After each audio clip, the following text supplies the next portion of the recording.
Have you been waking up with the feeling that something doesn't fit anymore? You look around and see people talking, laughing, living, but it feels like there's an invisible glass between you and the rest of the world. It's not ordinary sadness. It's not just a bad day. It's something deeper, quieter, harder to explain. This detachment you're feeling might be scaring you right now. But what if I told you it could be exactly what your soul needs? What if this distance isn't a problem, but rather a calling? Something inside you is asking for attention, and maybe it's time to listen. There are days when you're in the same room with people you love, but you feel completely alone. Conversations happen, smiles come and go, but nothing really touches you. It's as if you're watching everything from a distance, unable to truly enter the scene. The sound continues around you, but inside you there's a heavy, dense silence that no one else notices. This emptiness didn't arrive suddenly. It formed gradually, while you kept moving forward, trying to keep everything on track. But now it's here, impossible to ignore. And the more you try to pretend everything's fine, the more this silence screams inside. It's not just loneliness. It's something that wants to be seen, understood, welcomed. When this type of silence settles in, many people think it's wrong to feel this way. After all, you have people around you, you have commitments, you have a routine. So why do you feel so disconnected? The truth is, this detachment isn't weakness. It's a sign that something inside you is changing. Your soul has begun a movement that your body doesn't fully understand yet. It's as if it's saying, what worked before doesn't work anymore. And that's scary, because it messes with everything you've built up to this point. But it's precisely at this point that the path begins. When you stop fighting the emptiness and start asking what it wants to show you. This feeling of not belonging anywhere can appear in very subtle ways at first. You go to a family gathering and feel like you're playing a role. You're there physically, but your mind wanders far away. You talk with friends and notice the words come out automatically, without weight, without truth.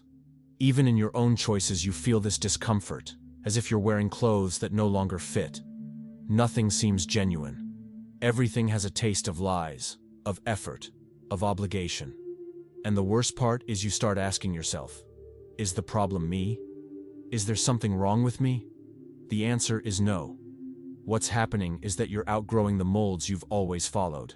That version of you that adapted, that agreed, that did what was expected. It's becoming too small. This displacement hurts because it's real.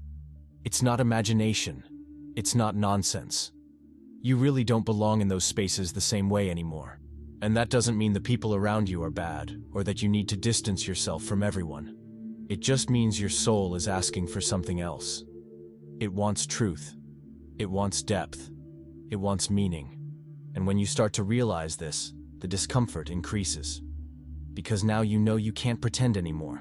You can't smile just because it's expected anymore. You can't be present without really being present anymore. This is the moment when many people go into crisis. But it's also the moment when the real you begins to emerge. Carl Jung called this individuation, the process of becoming who you really are, not who you were taught to be. There's a phase in this process where the whole world seems to lose its color. The things that used to excite you now don't make sense anymore. You wake up, go to work, come back home, and everything seems kind of blurred, kind of dull. It's as if someone turned down the volume on your life. The sounds continue, but you don't feel anything with them anymore. People talk, but the words don't reach you. You're there, but at the same time, you're not. You live on autopilot, repeating gestures, completing tasks, but without really being present. This disconnection is scary because it feels like you're losing the ability to feel, and maybe you even think you're entering an endless sadness. But what's happening is different. It's not that you've lost emotion. It's that your soul has stopped responding to what isn't true. It got tired of pretending, tired of adapting, tired of living halfway. This phase is like an internal winter. Everything seems dead, stopped, frozen. But underneath the ground, where no one sees, the roots are reorganizing.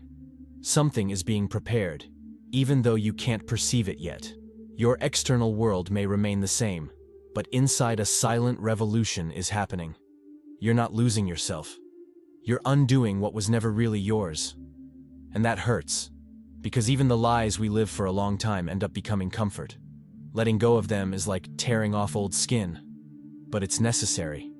Because underneath that layer exists something much more alive, much more real, much more you. There's a type of tiredness that doesn't go away with sleep. You can sleep 8, 9, 10 hours and still wake up heavy.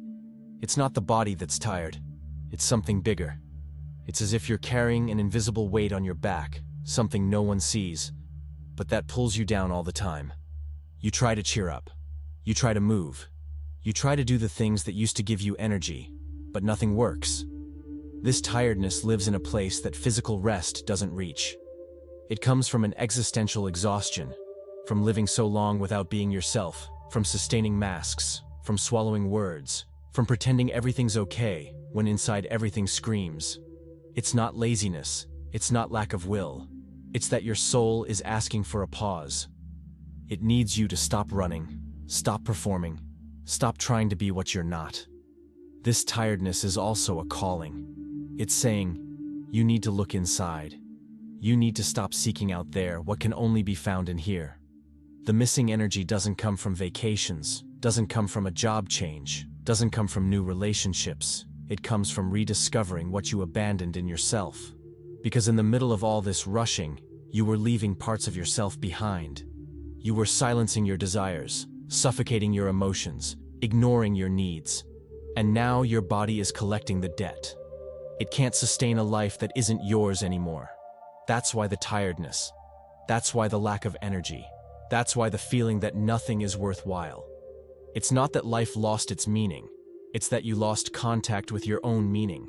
When you look back, you might be able to see the moment you started abandoning yourself. Maybe it was when you silenced that desire so as not to disappoint someone. Or when you swallowed that anger to keep the peace. Or when you pretended to be happy just so you wouldn't worry anyone. Small daily betrayals against yourself. And at first it seems like it doesn't make a difference. You think you're being strong, mature, understanding. But over time, these small denials create an abyss between you and yourself. Until one day you wake up and don't know what you feel anymore. Don't know what you want anymore. Don't even know who you are. This is the most painful abandonment, the one you do against yourself. And the worst part is no one sees it. People look at you and think everything's fine, because you learn to hide so well that you even hide from yourself. This internal abandonment creates a very particular loneliness. You can be surrounded by people but feel completely alone, because no one really knows you, not even you. You became a stranger to yourself. And this generates a deep anguish, because no matter how much you seek connection out there, it doesn't happen. How can it? If you're not even connected to yourself, how will you connect with someone else? The truth is, the lack you feel isn't of people. It's of yourself. It's of your presence, your truth, your voice. You need to return inside. You need to find the one who was forgotten, the one who was silenced, the one who was left aside. And this isn't selfishness. It's emotional survival. Because no one can live well far from themselves. There are moments in life when everything crumbles. Not because something bad happened, but because the whole structure was wrong from the beginning. It's as if you had built a house on sand, and now it's sinking. And no matter how much you try to hold on, there's no way to prevent the collapse. This is very scary. We were taught to believe that crumbling is failing. But it's not always like that. Sometimes, what seems like destruction is actually reconstruction. Sometimes things need to fall apart, so something true can be born in their place. Carl Jung studied this process extensively through alchemy. Ancient alchemists believed that to transform a common metal into gold, it first had to be destroyed, dissolved, taken to total chaos. This phase had a name, Nigredo. It was the phase of darkness, of symbolic death, of the end of everything. But it was also the beginning of true transformation.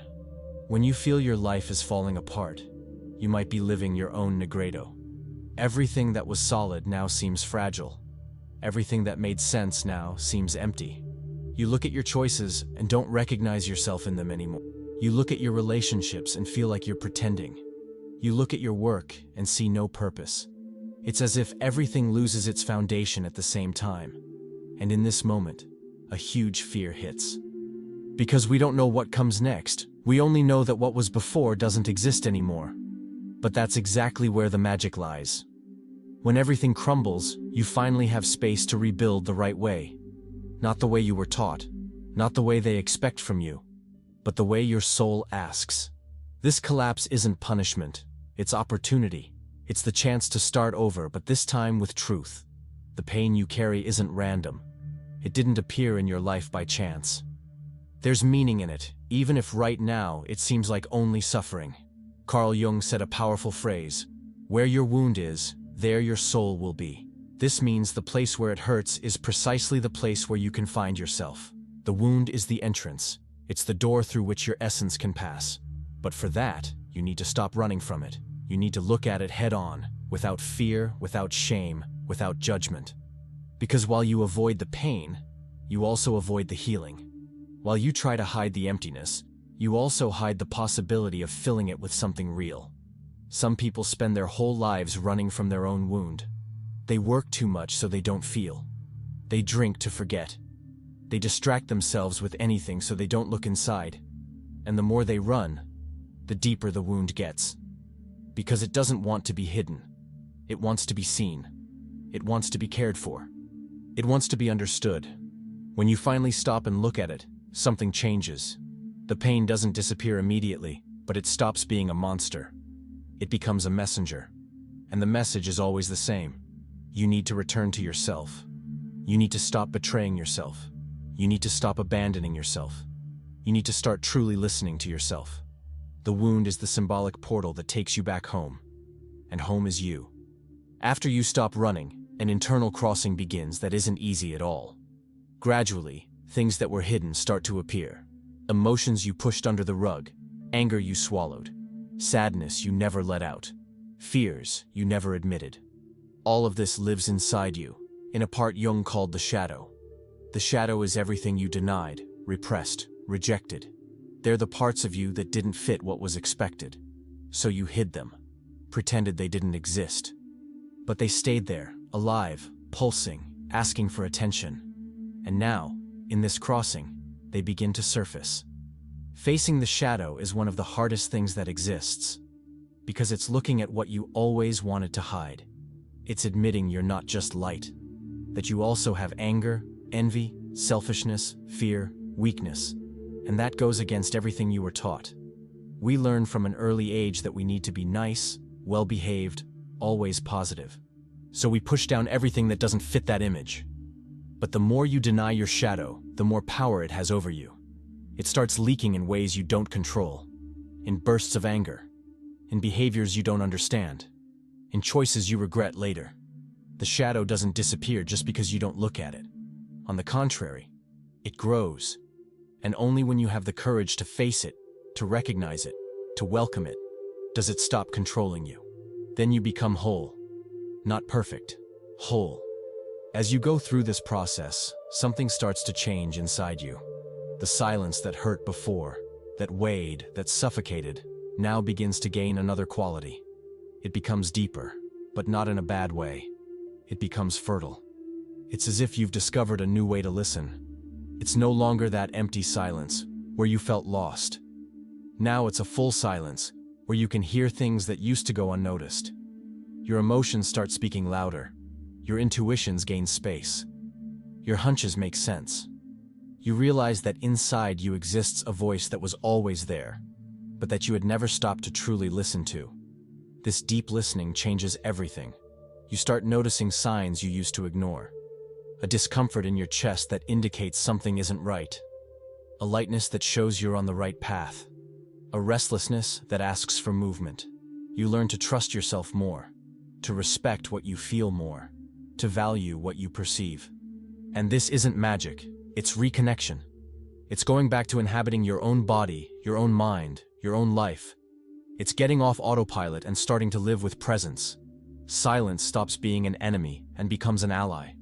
It becomes the space where you find yourself, where you reorganize, where you strengthen. It's no longer absence, it's fullness. While your mind was too busy to notice, your body was already screaming. That tension in your shoulder that won't go away. The headache that appears for no reason. The anxiety that tightens your chest out of nowhere. The stomach that's always upset. All of this is language. It's the body translating what you couldn't put into words. When the soul doesn't find space to express itself through consciousness, it uses the body. And the more you ignore these signs, the louder they get, until you're forced to stop and pay attention. The body doesn't lie. It doesn't pretend. It shows exactly what's happening inside, even when you try to hide from yourself. Learning to read the body is a powerful form of healing, because each tension, each pain, each discomfort brings a message. Sometimes it's about something you're holding and need to release. Sometimes it's about something you're avoiding and need to face. Sometimes it's about something you're forcing and need to stop. The body pulls you to the present. It doesn't live in the past or the future. It's always here now. And when you start listening to it, you also return to the now. You stop living in your head, trapped in thoughts that won't stop, and you start inhabiting your life for real. The body is the sacred territory where the soul lives.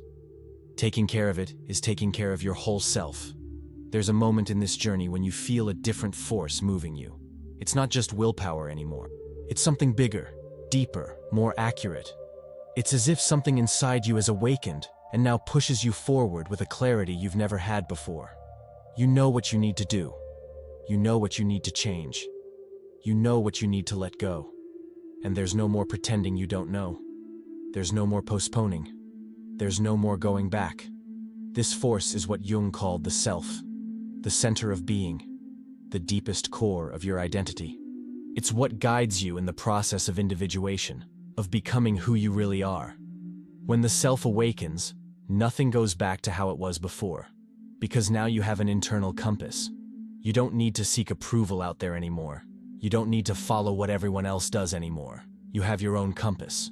This awakening isn't comfortable. It puts you in motion. It takes you out of the known zone. It makes you question everything. But at the same time, it brings a feeling of finally being in the right place, of finally being on your own path. You might not know exactly where you're going, but you know you're going. And that's already a lot. Because before you were stopped, stuck, frozen. Now you're alive. You're in process. You're becoming. And that has enormous power. The self doesn't let you settle. It pulls you, challenges you, transforms you. And the more you respond to this calling, the stronger and more whole you become. When you start changing inside, the world outside also starts responding in strange ways. You hear a song, and the lyrics seem to speak exactly to you. You open a book, and the first sentence you read is exactly what you needed to hear. You meet someone by chance, and the conversation changes everything. These little signs start appearing more and more, and you realize it's not coincidence. There's something bigger guiding you. Jung gave this a name, synchronicity. They're meaningful encounters between your internal world and external reality. They're moments when the universe seems to conspire in your favor, placing in your path exactly what you need. Synchronicity happens when you're aligned with your own process, when you're paying attention, when you're open. It doesn't work with control, it works with trust. You can't force these signs to appear, but you can become more sensitive to them. And the more you notice, the more they happen. It's as if you enter a dance with life. It shows you a path. You take a step. It gives you a clue. You follow. It offers you a door you cross through. This connection between inside and outside is magical. And it's only possible when you stop trying to control everything and start trusting the process. When you understand there's a greater intelligence guiding you and that you don't need to do everything alone. At this point in the path, you start seeing the world with different eyes. The people around you become mirrors. You recognize in them emotions you also feel. You see in them pains you also carry. And instead of judging, you understand. Because now you know everyone is dealing with their own shadows, their own wounds, their own processes. You stop seeing only the surface and start seeing layers. You notice when someone is pretending. You notice when someone is suffering underneath the smile. You notice when someone is asking for help without using words. This sensitivity isn't weakness. It's depth. It's seeing beyond the obvious. It's recognizing humanity where before you only saw behavior. And the most interesting thing is that by seeing the other more clearly, you also see yourself better. Because each person who crosses your path shows you something about yourself. Sometimes it shows you a quality you have and don't value. Sometimes it shows you a pattern you repeat and need to change. Sometimes it shows you a possibility you didn't even know existed. The whole world becomes a mirror when you're awake. And instead of automatically reacting to what you see, you stop, observe, learn. This is the big difference between living on autopilot and living with awareness. On autopilot, you just react. With awareness, you choose. The loneliness that hurt before now has a different taste. Being alone is no longer synonymous with abandonment. It became presence. It became an encounter. You realize that when you're alone, you're actually with yourself. And that's enough. You don't need constant noise anymore to escape the silence. You don't need people around anymore to not feel empty. Because now you carry your own company. And it's good. It's true. It's whole. You learn to like being with yourself. You learn to respect your time, your space, your rhythm. And that changes everything. Because when you're good alone, you can be good with anyone. You don't seek in the other what only you can give yourself. You don't depend on external validation to feel whole. This conscious solitude is one of the greatest gifts of this process. It gives you freedom. Freedom to choose who to be with, instead of being with anyone, just to not be alone. Freedom to say no, to protect yourself, to respect yourself. Freedom to be you without fear of rejection, because you no longer reject yourself. And when you accept yourself, others' opinions weigh much less. Not that you don't care, but you don't depend. You listen, consider, but in the end, you're the one who decides. This emotional autonomy is what makes you truly free. And it's only possible when you learn to be good in your own company. After this whole crossing, the moment comes to return to the world. But you don't return the same way. Something changed. You changed. And now, when you're with other people, you can be more truthful. You don't need to pretend you're okay when you're not anymore. You don't need to agree with everything to be accepted anymore. You don't need to mold yourself to fit anymore. You take a stand. You say what you think. You show what you feel. And you do this without aggression, but with firmness. Because now you know who you are. And whoever knows who they are doesn't need to prove anything to anyone. This authenticity changes the quality of your relationships. Some people will distance themselves. And that's okay. They were connected to the old version of you, not to who you really are. Others will get closer. And these ones will truly see you, understand you, welcome you for real.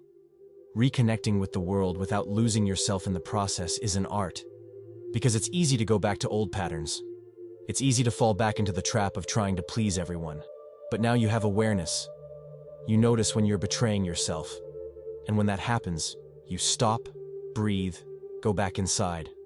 You remember who you are and what you lived through to get here. This vigilance isn't weight. It's care. It's caring for everything you conquered in this journey. You learned that true connection only exists when you're connected first with yourself. Any relationship built on top of lies, masks, pretending, doesn't sustain itself. But when you show yourself for real, and the other also shows themselves, then something real is born. Something that nourishes, that strengthens, that makes sense. Looking back, you realize that whole detachment wasn't an accident.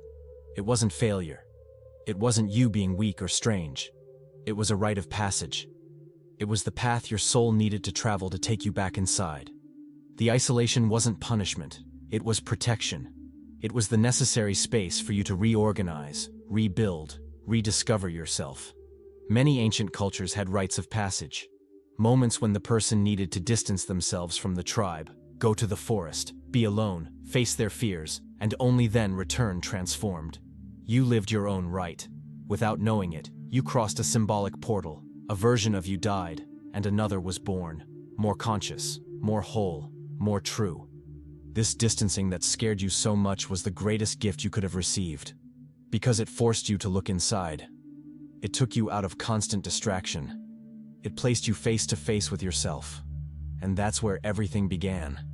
In solitude, in emptiness, in silence. That's where you found yourself. No one taught you this. No one gave you a manual. You had to discover it alone. And you did. You survived the darkness. You crossed the chaos. And you came out the other side different. Now you know you can trust yourself. You know you can survive whatever comes. You know you have inside you a strength you didn't imagine, and no one can take that from you. When the soul awakens, everything changes place. What seemed important before loses meaning, and what you ignored becomes essential. You start paying attention to small things: a sunrise, a true conversation, a moment of silence. You slow down. You stop chasing things that don't fulfill. You stop seeking validation in empty places. And you start building a life that truly makes sense. Not a perfect life, but a life that's yours. A life where you don't need to pretend, where you can make mistakes, where you can be human. This transformation has no return. Because once you wake up, you can't go back to sleep. You can even try, but something inside you won't let you. It pokes you. It reminds you. It pulls you back to consciousness. This journey you lived doesn't end here. It continues. Because individuation isn't a destination, it's a path. You'll continue discovering yourself, transforming yourself, deepening. And that's beautiful, because it means you're alive. You're in motion, you're growing. Carl Jung dedicated his life to studying these transformation processes. He saw in alchemy a perfect metaphor for what happens with the human soul. The gold alchemist sought wasn't material. It was symbolic. It was the transformation of being. And you, by crossing your own Negrito, by facing your shadow, by awakening yourself, are living your own alchemy. You're transforming lead into gold. You're transforming pain into wisdom. You're transforming darkness into light. If you made it this far and felt these words touched something inside you, know that this isn't for nothing. Your soul recognized its own story in these lines. And if you want to continue this journey of self-knowledge in an even deeper way, I prepared special material. The ebook Alchemy and Archetypes brings practical exercises based on Jungian psychology, helping you dive even deeper into your internal processes. It's a guide for you to continue discovering yourself, healing yourself, transforming yourself. And if this content made sense to you, subscribe to the channel and leave your like on the video. Your presence here isn't coincidence. It's part of your process. Each person who arrives at this channel is seeking something bigger, something deeper. And together, we'll continue exploring these paths of the soul. I'll see you in the next video.